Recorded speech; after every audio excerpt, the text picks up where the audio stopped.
سینے تک پہنچا اور دل تک پہنچ گیا. فواللہ ما رفع يده عن قلبی الا وقد صار احب الناس الی. واللہ حضور نے ابھی ہاتھ میرے دل سے نہیں اٹھایا کہ اندر ٹنڈک محسوس ہو گئی، اور وہ جو سب سے بڑھ کر میرا دشمن تھا، مبغوض تھا، دل میں ہاتھ ابھی نہیں اٹھایا کہ روئے زمین اور کل کائنات سے حضور کی محبت سب سے زیادہ دل میں آئی. سب سے بڑھ کر عظیم محبوب میرے سید کونین ہو گئے، ہاتھ ابھی نہیں اٹھایا. الا وقد صار احب الناس الی، سب سے بڑھ کر حضور میرے محبوب بن گئے. ہاتھ اٹھایا اور فرمایا تقدم وقاتل، آگے بڑھ اور جنگ کر. فرماتے ہیں کہ میں دیوانہ وار دوڑ لڑا. وہ جو قدیم صحابہ تتر بتر ہو گئے تھے وقتی طور پر، آج وہ دو مسلم جس کی سینہ میں محبت، نئی محبت مچلنے لگی، نئی محبت کے جوش آنے لگے، وہ حضور پر دیوانہ وار لڑ رہا ہے حضور کے لیے، اور اس کی حفاظت کے لیے بڑھ بڑھ کر دشمن پر حملے کر رہا ہے. محبت پہلے محبت نہیں تھی، جب محبت سینے میں آ گئی، محبت نہ تھی تو کفار کے ساتھ کیا لڑتا، خود حضور پر حملہ آور تھا اور حملے کی کوشش کر رہا تھا. لیکن جب محبت کی وہ روحانی آگ دل میں آ گئی تو اسی لمحے آگے بڑھ رہا ہے، اور حضور اور کفار کے سامنے دیوار بنا ہوا ہے، حضور کی حفاظت کر رہا ہے اور اپنی جان دے رہا ہے. محبت نبی صلی اللہ علیہ وسلم یہ ان مسلمان کی عظیم کامیابی ہے. اس محبت کا جتنا حصہ زیادہ ملے عظیم سعادت. اسی محبت نبی صلی اللہ علیہ وسلم کے پیمانے کے مطابق اللہ جل جلالہ کا قرب حاصل ہوتا ہے. جتنا انسان خدا کے قریب ہوتا جائے گا، جتنا اس کا ایمان کامل ہوتا جائے گا، جتنا وہ خدا کے قریب ہوتا جائے گا، اتنی ہی اس کے سینے میں اللہ اور رسول کی محبت زیادہ آتی جائے گی. یہاں تک کہ جب محبت انتہا کو پہنچ جائے، محبت انتہا کو پہنچ جائے، اور وہ صحابہ کے قلوب میں تھی، اور وہ بزرگ اور اولیاء اللہ جو صحابہ رضی اللہ عنہم کے نقش قدم پر چل رہے ہیں، جب محبت انتہا کو پہنچ جاتی ہے تو وہاں اللہ اور رسول کے سوا کسی شے کی محبت دل میں نہیں ہوتی. نہ وہاں بیوی کی محبت ہوتی ہے، نہ وہاں بیٹی کی محبت ہوتی ہے، نہ وہاں والدین کی محبت ہوتی ہے، نہ وہاں اقربا کی محبت ہوتی ہے، نہ وہاں جائیدادوں کی محبت ہوتی ہے، نہ وہاں وطن کی محبت ہوتی ہے، نہ وہاں کسی اور چیز کی محبت ہوتی ہے. اگر محبت ہوتی ہے تو صرف سید کونین صلی اللہ علیہ وسلم کی ہوتی ہے، اور ان کی ہوتی ہے جن کی محبت کا نبی صلی اللہ علیہ وسلم ارشاد فرماتے ہیں. اس کے بعد اگر وہ والدین سے محبت کرے تو اس لیے کہ حضور نے فرمایا، بیٹے سے محبت کرے تو اس لیے کہ حضور صلی اللہ علیہ وسلم نے فرمایا، اقارب اور رشتہ داروں سے محبت کرے تو اس لیے کہ حضور کے حکم کی تعمیل ہو رہی ہے. تمام چیزوں سے کی محبت جو ہے حضور صلی اللہ علیہ وسلم کی محبت میں سمٹ کر آتی ہے. یہ ہے بغض للہ، یہ ہے حب للہ ولرسولہ.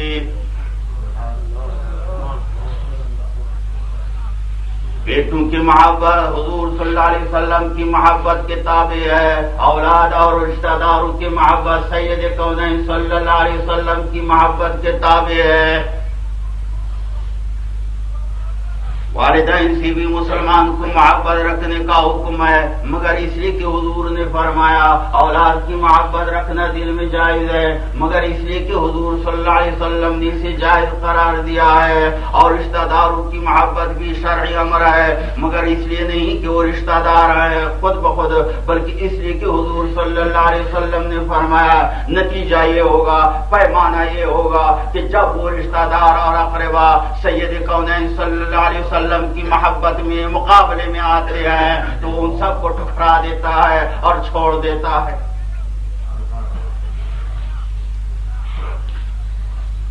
یہی شان تھی صحابہ رضی اللہ تعالی عنہم کی. وہ اپنے آبا سے بھی لڑے، اپنی اولاد سے بھی لڑے، اپنے اقارب سے بھی لڑے، اپنے رشتہ داروں کو بھی قتل کیا، صرف اس لیے کہ وہ نبی صلی اللہ علیہ وسلم کے مقابلے میں آئے تھے. عبد الرحمن ابن ابی بکر صدیق رضی اللہ عنہما، صدیق کا صاحبزادہ بڑا عبد الرحمن، جب مسلمان ہو گیا جنگ بدر میں وہ کافر تھا. عبد الرحمن حضرت صدیق کا بیٹا مسلمانوں کے مقابلے میں آیا تھا جنگ بدر میں، بعد میں مسلمان ہو گیا.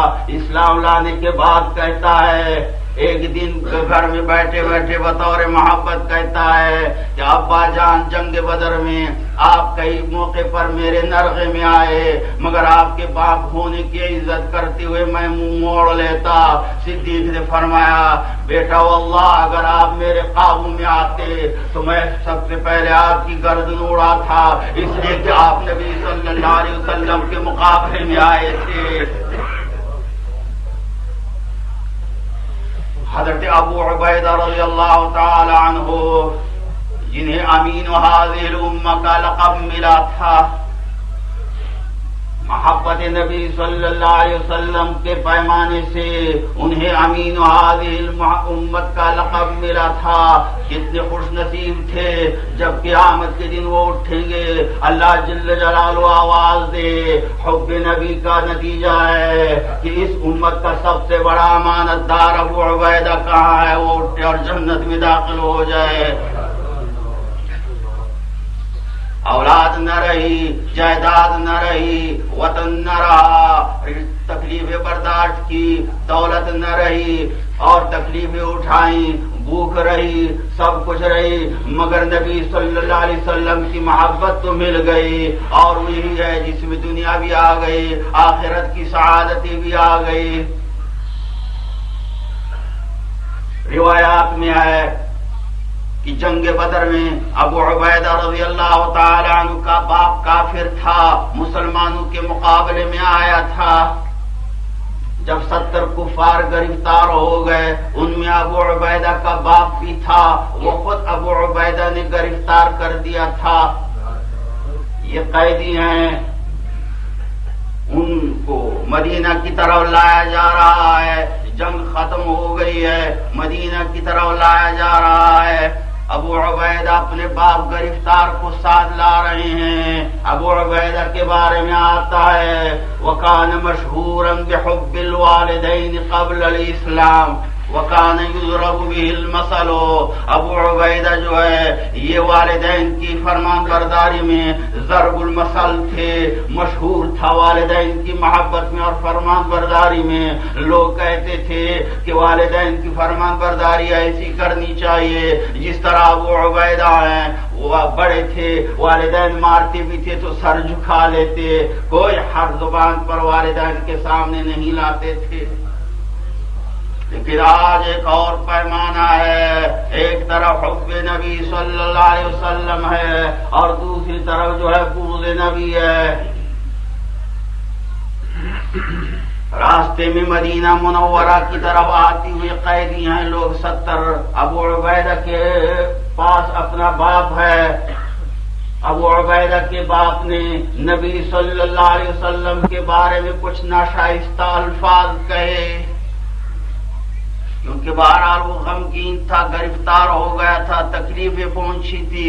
خیال تھا کہ یہ بیٹا ہے، کیا ہوا کچھ ایک آدھ گالی دے دوں.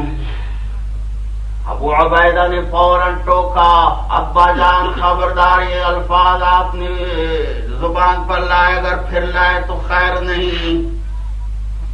تھوڑی دیر تو باپ خاموش ہوا، پھر کہا بیٹا ہے. جاتے جاتے غصہ تو تھا ہی ان کفار لوگوں کو. اس نے پھر کچھ ناشائستہ الفاظ کہے حضور صلی اللہ علیہ وسلم کے بارے میں. ابو عبیدہ نے پھر اپنے باپ کو ٹھوکا اور فرمایا ابا جان خبردار، یہ آخری وارننگ دے رہا ہوں، پھر آپ کی زبان پر میرے حبیب اکبر کا نام برائی سے نہ آئے. باپ خاموش رہا. تھوڑی دیر کے بعد، گھنٹہ آدھ کے بعد پھر باپ نے کوئی ایسا لفظ کہہ دیا حضور کی شان کے خلاف ابو عبیدہ نے فوراً تلوار نکالی اور اپنے باپ کی گردن اڑا دی. فوج میں اور ساتھی میں کوہرام برپا ہو گیا. ہر طرف سے لوگ کہہ رہے ہیں ابو عبیدہ کو آپ نے یہ کیا کیا، قیدی کو حضور کی اجازت کے بغیر قتل کر دیا. ایک اور غلطی کی، آپ نے اپنے والد کو قتل کر دیا. آپ نے یہ کیوں کر دیا؟ سب ساتھی جمع ہوئے. ابو عبیدہ نے اپنے باپ کو کوئی زخمی نہیں کیا، صرف ہاتھ یا انگلی نہیں کاٹی، اس کی گردن اڑائی ہے. گردن ایک طرف ہے اور باپ دوسری طرف ہے، مگر ابو عبیدہ کو کوئی پریشانی نہیں اور افسوس نہیں ہے. حضور نے بلایا ابو عبیدہ یہ آپ نے کیا کیا؟ عرض کیا حضرت اس نے آپ کی شان میں برے الفاظ کہے، میری غیرت محبت گوارا نہ کر سکی، میں نے گردن اڑا دی. اللہ کی طرف سے حکم آیا ہے نبی ابو عبیدہ کو کہہ دے ٹھیک کر دیا. محمد کی محبت دین حق کی شرط اول ہے، اگر ہو اس میں کچھ خامی تو سب کچھ نامکمل ہے. حب نبی صلی اللہ علیہ وسلم جس کو نصیب ہو وہ نہ دنیا کو دیکھتا ہے، نہ وہ جائیداد کو دیکھتا ہے، نہ وہ اپنی اولاد کو دیکھتا ہے، نہ اور چیزوں کو دیکھتا ہے. اس حب نبی کی تو کمی ہے کہ لوگ دکان کے 10 پیسوں کے لیے جھوٹ بولتے ہیں. ایک طرف نبی فرما رہے ہیں لوگوں جھوٹ مت بولو، خیانت مت کرو. ایک طرف 2-4 روپے ہیں مگر وہ روپے کی خاطر جھوٹ بول لیتا ہے. جھوٹ اس لیے بولتا ہے کہ اس محبت کے پیمانے میں خامی ہے اور کمی ہے. گناہ اس لیے کر رہا ہے، گناہ پر اسی لیے ڈٹا رہتا ہے کہ اس محبت میں کمی ہے. اس محبت میں جتنی بھی زیادتی ہوگی دوستو، یہ ہمارے لیے دنیا میں بھی اور آخرت میں بھی کامیابی ہی کامیابی ہے. صحابہ اس پیمانے میں سب سے آگے تھے، تمام امت ان کے متبع ہے. ان کو اس محبت رسول صلی اللہ علیہ وسلم میں سب سے عظیم حصہ حاصل ہوا تھا. صحابہ کے وہ قصے جو آج ہم بیان کر رہے ہیں اس سے تو بڑے آسان ہیں، بیان کر لیتے ہیں، لیکن ان میں غور کرے کہ ان کو اللہ جل جلالہ نے محبت اللہ اور رسول میں سے کتنا بڑا حصہ نصیب فرمایا تھا.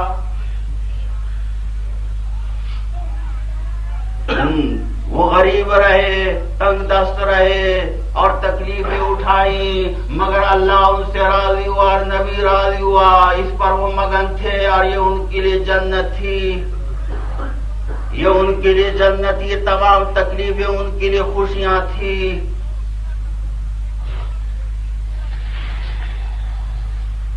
طبرانی کی روایت ہے، سیرت حلبی میں مذکور ہے کہ ایک دن صدیق اکبر رضی اللہ تعالی عنہ جو مکہ مکرمہ کے بڑے اغنیاء میں شمار ہوتے تھے، دولت مند تھے، مگر اللہ اور رسول پر ساری دولت لٹا دی اور تنگ دست اور غریبانہ حالت میں اپنے محبوب اکبر سید کونین صلی اللہ علیہ وسلم کی مجلس میں شادان خوشحال گریان بیٹھے ہیں. روایت میں ہے کہ ایک کمبل پہنے ہوئے تھے، وہی کمبل شلوار بھی ہے، وہی کمبل قمیض بھی ہے، وہی سب کچھ ہے، اور وہ بھی چھوٹا کمبل تھا جو زیادہ بڑی کھیڑی تک گھٹنے سے کچھ نیچے تھا، اور وہ بھی 1-2 جگہ پھٹا ہوا تھا. اتنے پیوند بھی نہیں مل رہے تھے کہ پیوند لگا دیں. اس لیے وہ خیال سے بیٹھے ہوئے تھے. ان جگہوں پھٹی ہوئی جگہوں پر نگاہ آتی کہ کہیں کھل نہ جاؤں، جگہ نظر نہ آئے اندر. اس حالت میں تھے مگر نہ شکوہ نہ شکایت ہے.